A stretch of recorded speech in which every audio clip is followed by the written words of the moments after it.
Good morning dear students. നമ്മൾ ഇന്ന് discuss ചെയ്യുന്നത് ദ ലോ ഓഫ് ഡിമാൻഡ് ആണ്. നമ്മൾ നേരത്തെ പറഞ്ഞു ഡിമാൻഡ് ആൻഡ് സപ്ലൈ ഇത് രണ്ടും നമ്മുടെ ഇക്വിലിബ്രിയം എന്ന് പറഞ്ഞൊരു സന്തുലിതാവസ്ഥ എന്ന് പറഞ്ഞല്ലോ, അത് ഇൻകം ബേസ്ഡ് ആയിട്ടുള്ള ഒരു സിറ്റുവേഷൻ, ഒരു പ്രോസസ്സാണ് ഇക്വിലിബ്രിയം.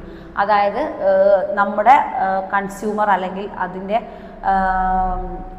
കൺസ്യൂമേഴ്സ് ഉപഭോക്താക്കൾ സംതൃപ്തി, അവിടെ എന്താ പറയുക, സംതൃപ്തിയുടെ പാരമ്യാവസ്ഥയിലെത്തുന്ന മൂർധന്യാവസ്ഥയിലെത്തുന്ന ഒരു പ്രോസസ്സാണ് എന്ത് ഇക്വിലിബ്രിയം എന്ന് നമ്മൾ പറഞ്ഞു, സന്തുലിതം.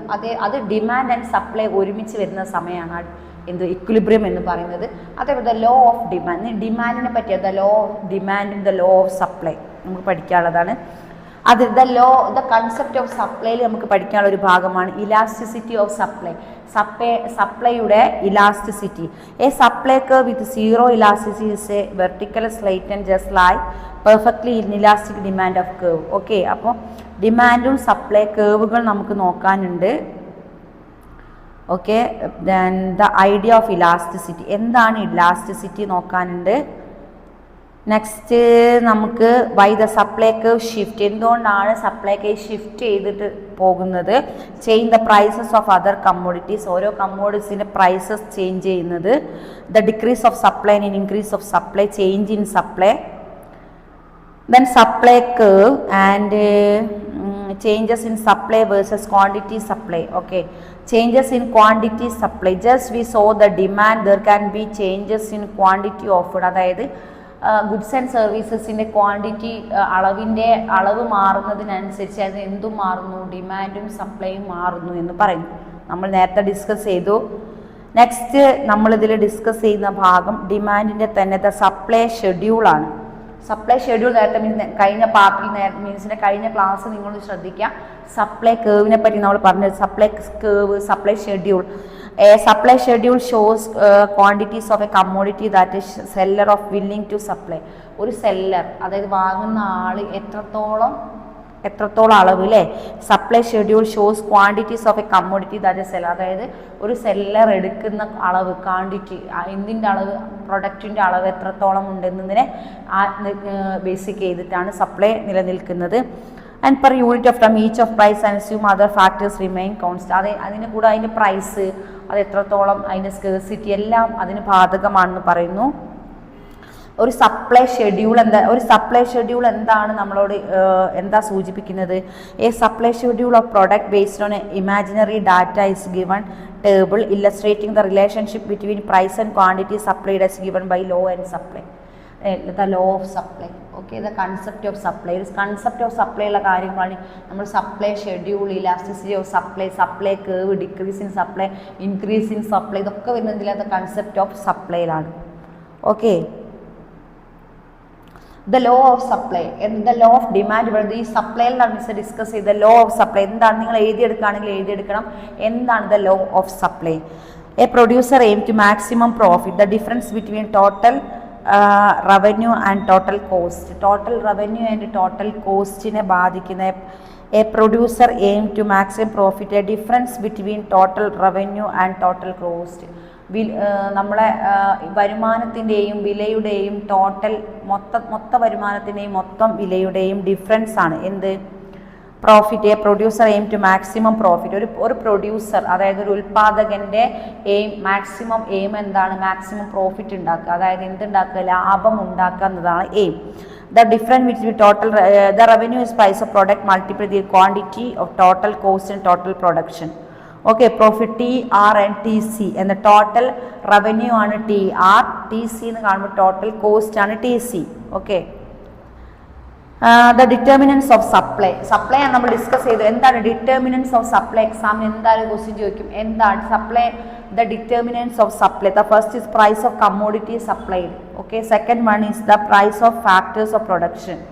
നമുക്കറിയാം ഇതൊരു ഷോർട്ട് എസ്സേ ആയി ചോദിക്കാനുള്ള ചോദ്യമാണ് മിസ് ഇപ്പോൾ ഡിസ്കസ് ചെയ്തുകൊണ്ട്. Determinants of supply, first is price of commodity supplied, second is the price of factors production and post production, price of other goods and the state of technology and goals of producer. അപ്പോൾ fifth point, miss ഒന്നും കൂടി വായിക്കുക.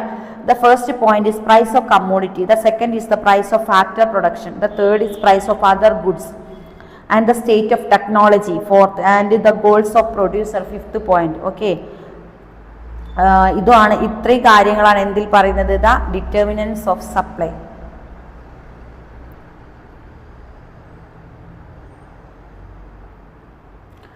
Change in quantity demanded, change in quantity demanded and change demand. When the demand of commodity changes with the change in commodity demanded and change in demand, right? Change in quantity demanded versus change in commodity demanded. Okay, we can demand for a commodity changes because the change of the called change in quantity demanded. On the other side, അതായത് നമുക്ക് എത്രത്തോളം ഒരു demand need, ഒരു resource നമുക്ക് എത്രത്തോളം ആവശ്യമാണോ അത് നമ്മളെ എന്തിനനുസരിച്ചിരിക്കും നമ്മളെ ആ റിസോഴ്സസ് എത്ര അത് റെയർ ആയിട്ടുള്ള, റെയർ മീൻസ് ദൗർലഭ്യമുള്ള വിഭവമാണെങ്കിൽ നമുക്ക് എന്ത് ചെയ്യുക, എന്താ പ്രയോറിറ്റി, ഫസ്റ്റ് പ്രയോറിറ്റി അതിന് കൊടുത്തിട്ട് അത് എത്രയാണുള്ളത് അത് ക്വാണ്ടിറ്റി ചിലപ്പോൾ കുറവായിരിക്കും എങ്കിൽ നമ്മളത് എന്ത് ചെയ്യും നമ്മളത് സേവ് ചെയ്യാനാണ് നോക്കുക.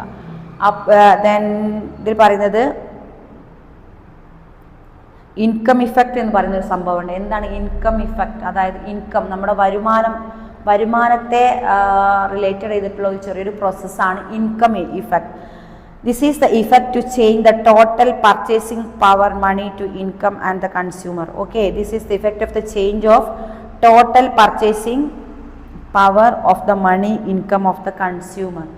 ഒരു ഉപഭോക്താവിൻ്റെ കയ്യിലുള്ള പണം എത്രത്തോളം പർച്ചേസ് ചെയ്യാൻ ഉപയോഗിക്കുന്നു എന്നതിനെ ആസ്പദമാക്കിയിട്ടാണ് ഇൻകം ഇഫക്റ്റ്. അതായത് നമ്മളെ വരുമാനം നമ്മൾ എന്ത് ചെയ്യും, നമുക്ക് വേണ്ട ആവശ്യം ഗുഡ്സ് ആൻഡ് സർവീസ് നമ്മൾ പർച്ചേസ് ചെയ്യുന്നു, അതുമായി ബന്ധപ്പെട്ടതാണ് ഇൻകം ഇഫക്റ്റായി വരുന്നത്. ഒരു പക്ഷേ ഇൻകം എന്ത് ചെയ്യും, ലെസ് ചെയ്യും, ചിലപ്പോൾ ലെസ് ചെയ്യും, ചിലപ്പോൾ ഇൻക്രീസ് ചെയ്യും, ചിലപ്പോൾ ഡിക്രീസ് ചെയ്യും. ഇൻകം പല ഇഫക്റ്റ് ചെയ്യുന്ന പല രൂപത്തിലുണ്ട്. ദെൻ ദ പ്രൈസ് ഓഫ്, ഒരു എക്സാമ്പിൾ പറയുന്നത്, for example a price of mango falls, the purchasing power given money income rises and real income is rises. പക്ഷെ ഒരു ഉൽപ്പാദകന് കുറച്ച് ഒരു കൺസ്യൂമർ കുറച്ച് മാംഗോ വാങ്ങാൻ പോയിട്ടുണ്ടെങ്കിൽ മാംഗോ ഡിക്രീസ് ചെയ്യുന്ന സമയം, വില ഡിക്രീസ് ചെയ്യുന്ന സമയമാണ് നമ്മൾ കൂടുതൽ വാങ്ങാൻ, വില കുറഞ്ഞ സമയം. അത് മാങ്ങ മാത്രമല്ല, എന്ത് ഇൻഗ്രീഡിയൻസ് ആണെങ്കിലും എന്ത് റിസോഴ്സസ് ആണെങ്കിലും, ഇനിയിപ്പോൾ ഒരു ഉൽപ്പാദകൻ വാങ്ങുന്നതാണെങ്കിലും ഉപഭോക്താവ് പ്രൊഡക്റ്റ് നമ്മൾ മാർക്കറ്റിൽ പോയി കുറച്ച് വാങ്ങുന്നതാണെങ്കിലും കുറഞ്ഞ വിലക്ക് നമ്മൾ എന്ത് കൂടുതൽ വാങ്ങാൻ നോക്കുന്നൊരു നമ്മൾ സമൂഹത്തിൽ കാണാറുണ്ട്. This can buy more of the mango with the same money of the income. അപ്പോൾ എന്താണ്, നമ്മുടെ കയ്യിലുള്ള ഇൻകത്തിൻ്റെ അനുസരിച്ച് കൂടുതൽ വിലക്ക് വാങ്ങാനായിരിക്കും പോയിട്ടുണ്ട്. പക്ഷെ അവിടെ എത്തുമ്പോൾ വില കുറഞ്ഞെന്ന് അറിയുമ്പോൾ നമുക്ക് എന്താണ് കുറച്ച് ലാഭം കിട്ടാൻ വേണ്ടിയിട്ട് നമ്മൾ എന്ത് ചെയ്യും, ഏതായാലും വില കുറഞ്ഞെന്ന് കണ്ടപ്പോൾ നമ്മൾ കുറഞ്ഞ വിലയിൽ കൂടുതൽ സാധനങ്ങൾ കിട്ടും, കുറഞ്ഞ വിലയിൽ കൂടുതൽ റിസോഴ്സസ് നമുക്ക് കിട്ടും എന്നാണ് പറയുന്നത്. If demands of any other commodities may also rise, this is called income effect. A commodity with positive income effect is called a normal good.